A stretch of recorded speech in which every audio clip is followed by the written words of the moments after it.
Que se passe-t-il à Gaza? Est-ce un cessez-le-feu ou une attaque islamique contre Washington et Jérusalem? Rejoignez-nous pour le découvrir.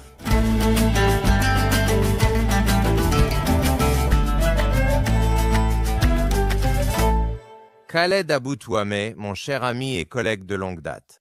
Il y a un malentendu, pour le dire gentiment, sur ce qui se passe à Gaza. C'est une guerre islamique qui a ses hauts et ses bas, qui connaît des pauses. Et se réapprovisionner, se réarmer, se redynamiser, nous sommes en pleine guerre. Et j'ai le sentiment que l'Occident, mené par le grand Donald Trump pour Israël, croit que nous sommes vraiment dans un cadre de cessez-le-feu. Nous devons mettre un peu d'ordre ici.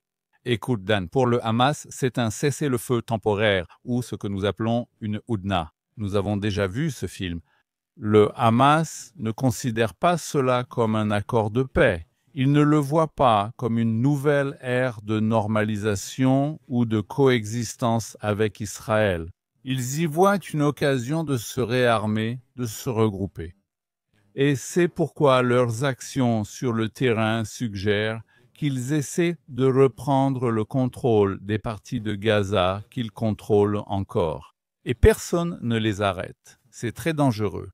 Ce que nous voyons maintenant dans les zones d'où les forces de défense israéliennes se sont retirées, c'est la réalité du 6 octobre.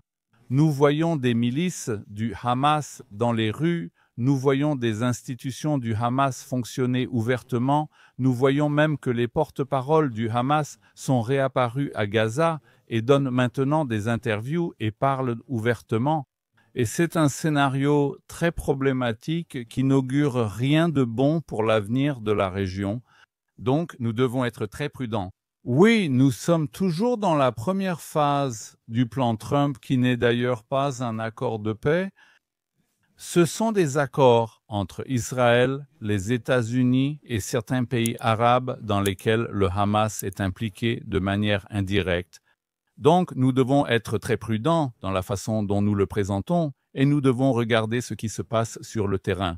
Nous parlons du Hamas qui essaie de créer de nouveaux faits sur le terrain. Khaled, discutons de ces nouveaux faits. Je pense que c'est la première fois que les gens en entendent parler. Dans cette émission, le Qatar et la Turquie conseillent le Hamas sur la façon de garder le contrôle, comment s'inventer comme un réseau fantôme, d'une part, et en tant que ce que vous appelez le visage de la sécurité publique en civil, vous les voyez avoir l'air très, vous savez, comme la police de New York au coin de Gaza, assurant la régulation de la circulation. Alors que ce qui se passe, c'est une refonte complète, un repositionnement et une remobilisation du Hamas. Et ce qu'ils ont fait, c'est de coincer beaucoup de ces pays arabes, en particulier l'Arabie Saoudite, Bahreïn, le Maroc, les Émirats Arabes Unis, l'alliance modérée de Trump, comme je les appellerais, qui sont très favorables à Israël. Mais ce que le Hamas a fait avec les conseils de la Turquie et du Qatar, deux parrains des frères musulmans pour le Hamas, c'est de rallier les partenaires arabes qui ont signé, ou paraphé si vous préférez, cet accord. Vous l'avez très bien dit. Ce n'est pas un accord juridique international, le plan en 20 points. C'est un ensemble d'accords politiques qui sont reflétés dans ces 20 points. Et le Hamas a très ingénieusement coopté et mis au pied du mur une grande partie du monde arabe sur ce point. D'abord, ce plan, le plan Trump, n'a aucune base juridique.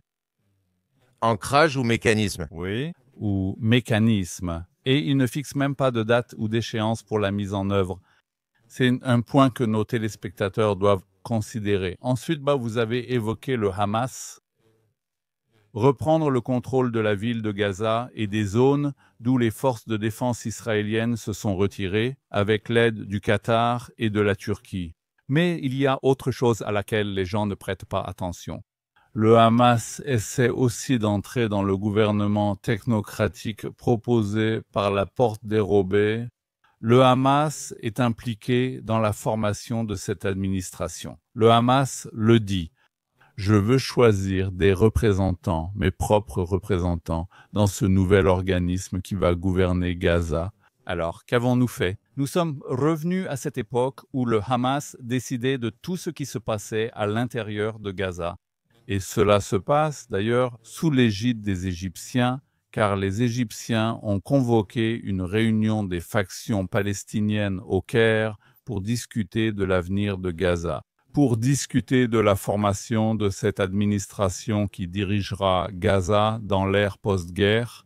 Et qui est invité? Fatah, le Front populaire de libération de la Palestine, le Front démocratique de libération de la Palestine, le djihad islamique. Donc on se retrouve à revenir au même scénario déjà observé auparavant. Il est important que les gens le remarquent. Ils doivent noter un aspect unique de la position de l'Égypte. L'Égypte est dans une position très sensible, voire impossible, contrairement à la Turquie et au Qatar. D'un côté, ici, le plan Trump en 20 points. Alors, pour ceux qui ont suivi les développements, ce plan est très proche de ce que l'Égypte avait proposé il y a quelques mois, ce qu'on appelait le plan de la Ligue arabe égyptienne, qui était en contradiction directe avec le plan Trump original, appelé le plan Riviera. Maintenant, nous avons un plan qu'Égypte a approuvé à deux mains et qui vise à empêcher tout type de flux de Gazaouis vers l'Égypte. Hormis les 80 000 à 90 000 personnes ayant payé 5 000 ou 10 000 dollars à l'avance, comme mentionné dans notre dernier podcast, pour rester au Caire. Et c'était un business, mais à part cela, l'Égypte préférerait mourir sur son épée plutôt que de permettre un afflux massif de Gazaouis en Égypte. Donc, elle a obtenu ce qu'elle voulait dans cet arrangement particulier, ce qu'elle a obtenu.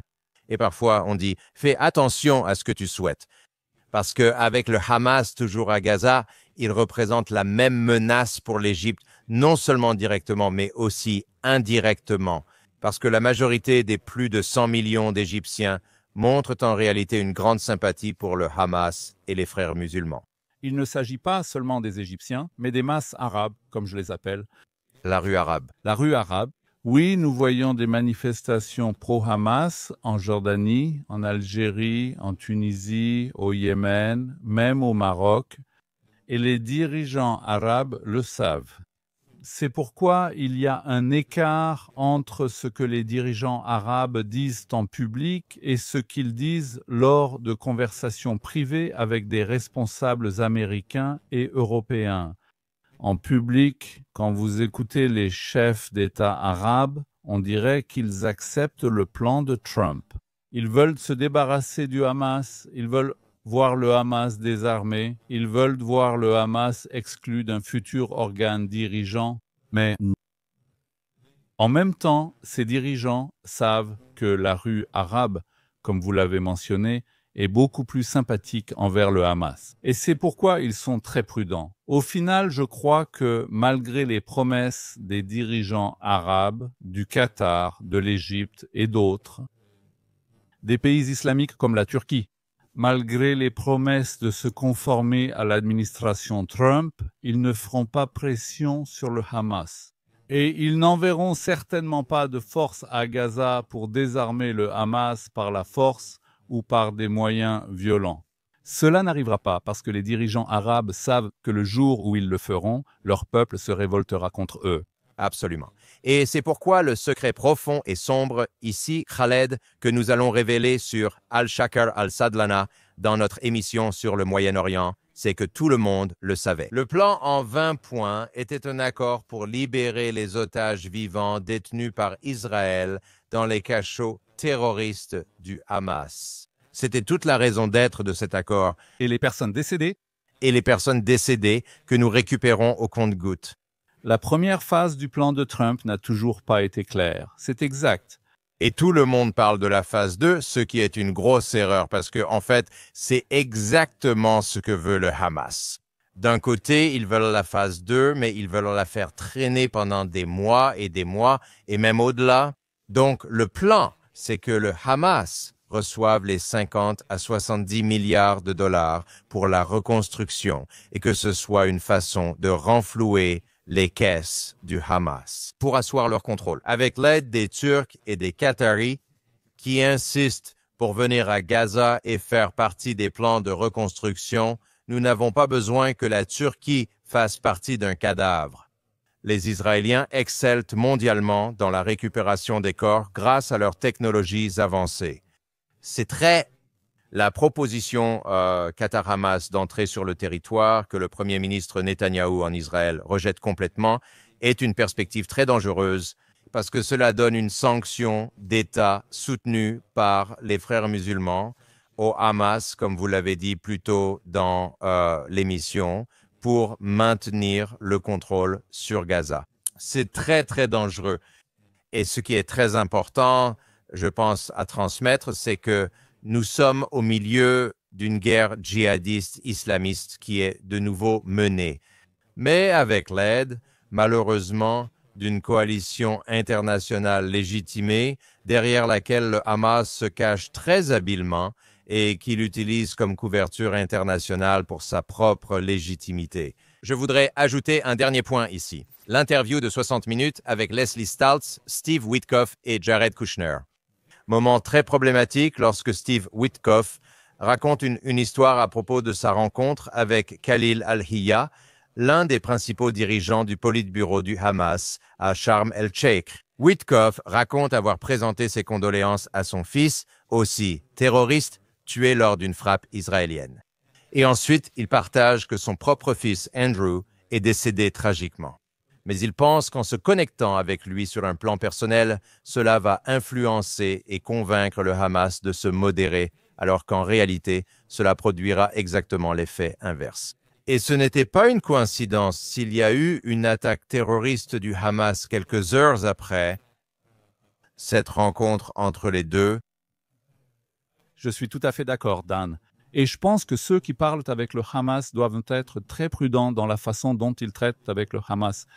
Parce que même si vous avez de bonnes intentions, vous pourriez finir par légitimer le Hamas et les humaniser en leur donnant l'air d'être. Vous savez, des gens qui se soucient vraiment de la vie humaine, des gens qui partagent, vous savez, les mêmes sentiments que les personnes normales et ordinaires dans le monde entier.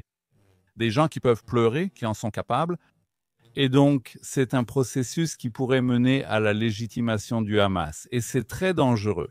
Le Hamas est une organisation terroriste qui ne devrait avoir aucun avenir à Gaza.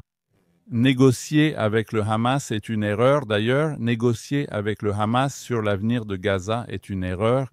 Négocier avec le Hamas pour libérer les otages, c'est acceptable pour moi. Mais pourquoi négociez-vous avec le Hamas à propos de l'avenir de Gaza? Pourquoi leur parlez-vous de désarmement et de déradicalisation? Et le gouvernement technocratique ne devrait en jouer aucun rôle là-dedans. Ils devraient simplement, vous savez, se rendre ou être éliminés, point final. Mais négocier avec eux, cela pourrait prendre, vous savez, des semaines, des mois, voire des années. Et le Hamas essaye de gagner du temps parce que les négociations vont continuer pendant que, sur le terrain, le Hamas va consolider ou renforcer son emprise sur la population. Et vous n'avez rien accompli. Parce qu'à la fin de la journée, ce qui compte, c'est qui contrôle, qui a le contrôle sur le terrain. Et sur le terrain, ce sera le Hamas. Vous pouvez continuer à parler, vous savez, de tous les autres sujets et de la phase 2 et de la phase 3, et ça ne changera rien. Les mots déradicalisation et démilitarisation n'existent pas dans le lexique du Hamas. C'est un groupe djihadiste, les combats se sont arrêtés, mais le djihad ne s'est pas arrêté. Ce n'est qu'une autre phase pour le Hamas. Comme je l'ai mentionné plus tôt, c'est une hudna, une pause dans les combats, afin que nous puissions nous regrouper, nous réarmer et continuer le djihad tôt ou tard. Absolument. Tu sais, Khaled, comme tu exposes ce point très important à propos des collines et des vallées, les pauses dans le djihad comporte des guerres de haute intensité, de moyenne intensité et de basse intensité. Tout cela fait partie du djihad. Il existe un djihad diplomatique, financier, médiatique et de nombreuses autres formes, parce qu'ils font tous partie du contexte de cette longue guerre islamiste.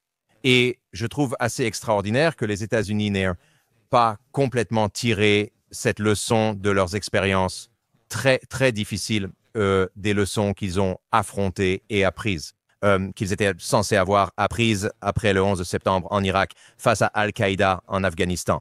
Et au final, vous savez qui a été le premier à féliciter les talibans? Le Hamas. Merci, j'ai parlé avec vous au téléphone juste après cela. Bon, à l'époque, Swan, j'écrivais pour le Jérusalem Post. C'était l'un des articles que j'ai publiés. Et c'est pour ça que je veux dire, la question alors est, vous savez, quand j'entends des responsables américains parler de la nécessité pour Hamas de bien se comporter, qu'est-ce que vous voulez dire? Je veux dire, est-ce que vous parleriez un jour de la nécessité pour Al-Qaïda ou Daesh de bien se comporter? Ces gens ne comprennent pas ce langage. Ces gens doivent disparaître. Ils doivent être éliminés par la force. C'est le seul langage qu'ils comprennent. Mais si vous dites « Oh, ils doivent bien se comporter et ils doivent faire ceci », ils ne vont pas vous écouter. Même s'ils disent « Oui, ils ne le pensent pas ». Le Hamas ne va pas se désarmer volontairement parce que s'ils déposent les armes, ce serait l'équivalent d'un suicide. Absolument, ce serait d'un suicide pour eux. Et ce serait, par extension, un suicide. Perceptuellement, par d'autres organisations djihadistes qui observent de très très près ce qui se passe à Gaza. À ce sujet, je souhaite élargir la conversation au niveau régional. Parce que ce que le Hamas comprend, c'est que cette petite bande de Gaza, ces 2000 km² de désert, a en réalité une emprise étouffante sur ce qui se passe dans toute la région. Qu'est-ce qu'on veut dire ici? Vous et moi en avons parlé hors antenne. Il y a une dualité.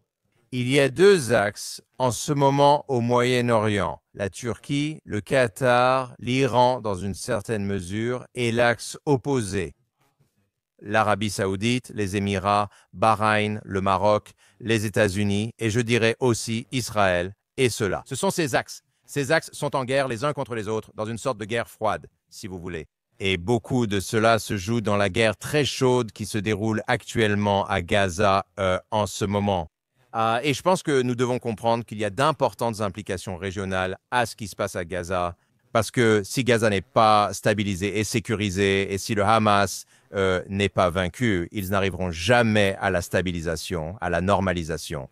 Et le plan Trump pour la prospérité du Moyen-Orient, présenté en mai 2025 lors de son accueil par 12 magnifiques chevaux arabes à Riyad, cela n'arrivera pas. Et Hamas sait que c'est le dernier arrêt, comme ils disent. Les vrais arrêts sont ici. Comme nous avions l'habitude de dire, la responsabilité s'arrête ici. Et la mission de Hamas aujourd'hui, qui est d'empêcher la stabilisation, la sécurisation et la normalisation à travers le Moyen-Orient, était exactement la raison. Ils ont attaqué Israël le 7 octobre 2023 pour empêcher, comme vous l'avez souvent dit, la normalisation entre l'Arabie saoudite et Israël, n'est-ce pas?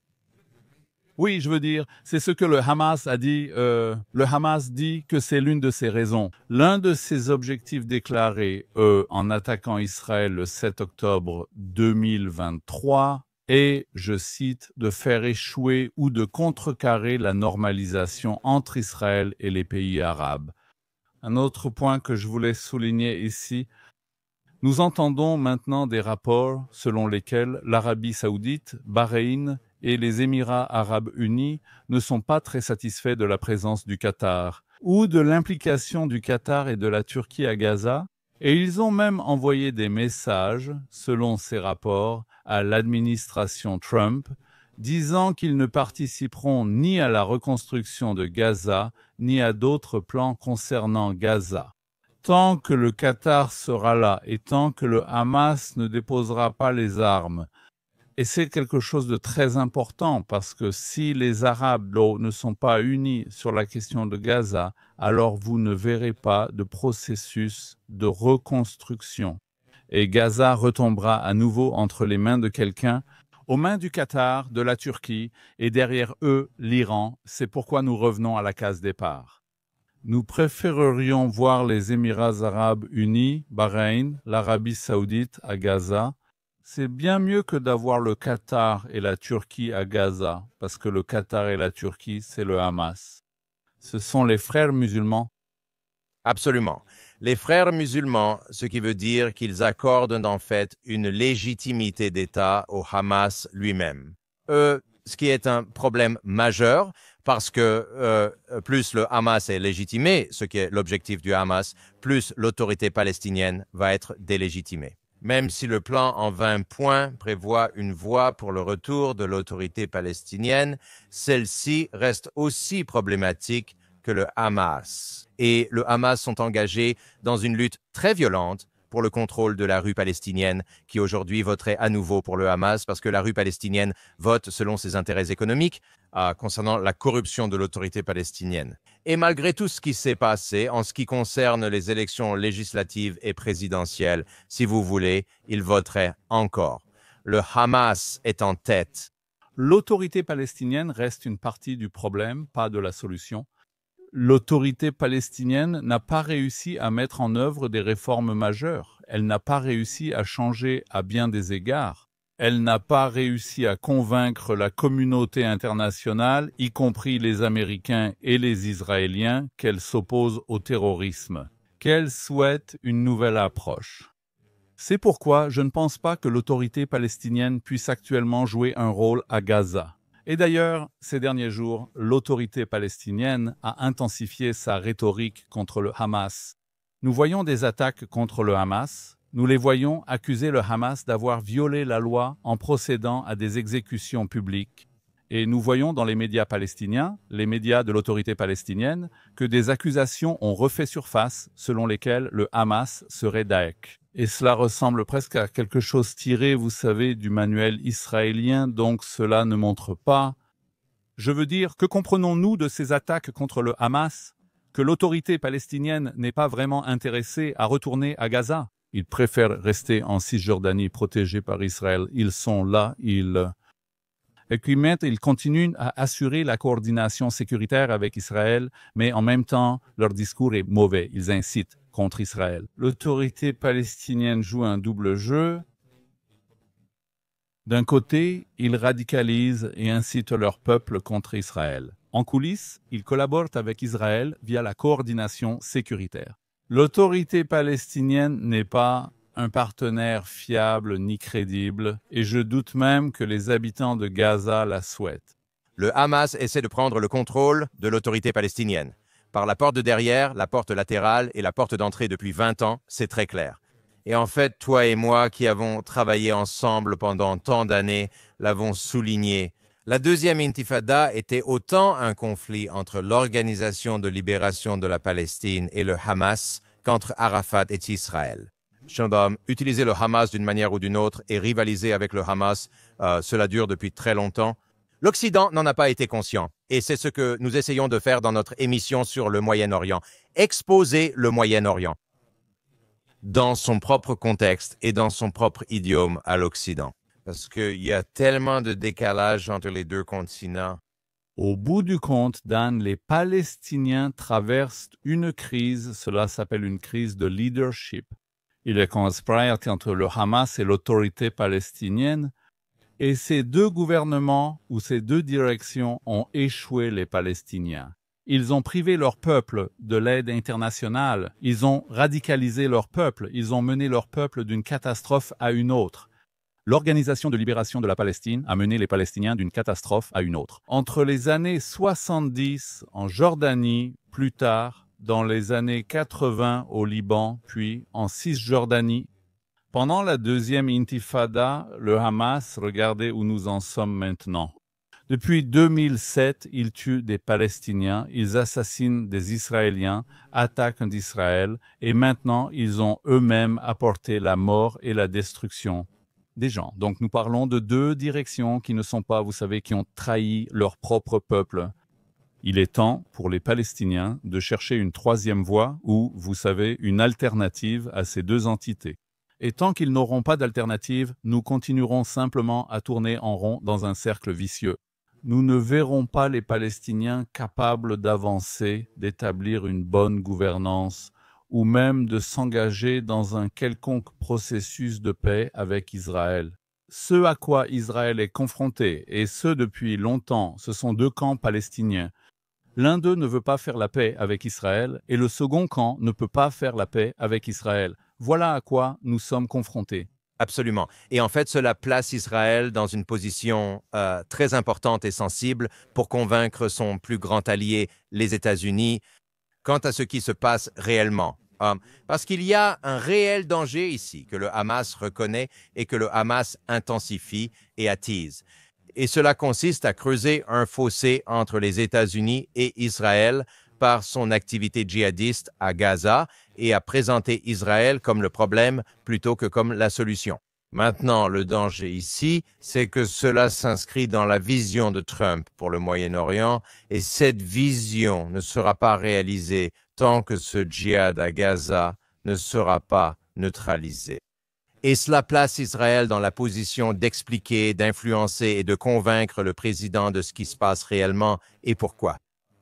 Nous avons entendu le président faire des déclarations et des prises de position récemment très fermes contre le Hamas. Mais le travail d'Israël maintenant est de dévoiler le Hamas chaque jour et chaque semaine afin que le président ne s'agace pas et ne perde pas patience avec Israël. Parce que sa vision régionale ne sera pas réalisée tant que ce problème aigu à Gaza n'aura pas été résolu. Qu'en pensez-vous alors que nous terminons notre discussion aujourd'hui? Tu as tout à fait raison, Dan. Je pense que le Hamas est en train de tromper en ce moment. Le Hamas a baissé le ton à l'Amérique, aux États-Unis. Au cours des 2 dernières années, la politique du Hamas était d'accuser les États-Unis d'être complices des crimes israéliens, d'être le grand Satan. Ils ont condamné l'administration Biden. Au départ, ils ont condamné l'administration Trump. Ils ont tenu des propos horribles, affirmant qu'ils soutiennent Israël. Ils sont également responsables du soi-disant génocide. Mais ces dernières semaines, je détecte un changement de ton chez Hamas. Soudainement, ils respectent le président Trump. Soudainement, ils demandent à Trump de faire pression sur Israël pour qu'il respecte les accords. Soudainement, il n'y a plus d'attaque du Hamas contre l'administration Trump et contre Trump lui-même comme c'était le cas auparavant. Je parle de cette tromperie et pense que l'administration Trump ne doit pas tomber dans ce piège. Le Hamas reste le Hamas et ils n'ont pas changé. Le Hamas n'est pas pro-américain, le Hamas ne croit pas au droit d'Israël d'exister, le Hamas est un mouvement djihadiste. À mon avis, le Hamas n'est pas différent de Daesh, d'Al-Qaïda et d'autres groupes islamistes qui considèrent l'Occident comme des infidèles et qui ne cherchent pas l'élimination d'Israël. Nous ne devons pas oublier qui est le Hamas. Washington, faites attention à Khaled Abou Toameh. Vous l'avez dit. Il n'y a rien d'autre à dire si ce n'est de vous remercier de nous avoir donné la véritable perspective. Voici le dernier mot sur Al-Shakar al-Sarlan. Restez avec nous, car le drame à Gaza ne fait que continuer, et nous serons là pour tout révéler. Depuis le centre du Moyen-Orient, Jérusalem, merci beaucoup Khaled Abou Toameh. Merci Dan.